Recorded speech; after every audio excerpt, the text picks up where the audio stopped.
Kung ikaw ay good leader, dapat may kamay na bakal ka na kaya mong magluag, kaya mong maghigpit. Para si Tatay Digong, style lang niya yun, nagmumura, no? Style lang yun. Yun ang para medyo may kamay na bakal ako no? Bilang ako ama, kailangan, pag sinabi ko, susunod kayo kasi kayo mga anak ko.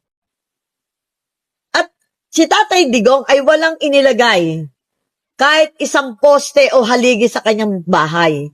Nakita mo, simple-simple. Kumakain ng simple, nananamit ng simple, walang burloloy sa katawan, lahat ang kasimplihan dahil iyan ang tama.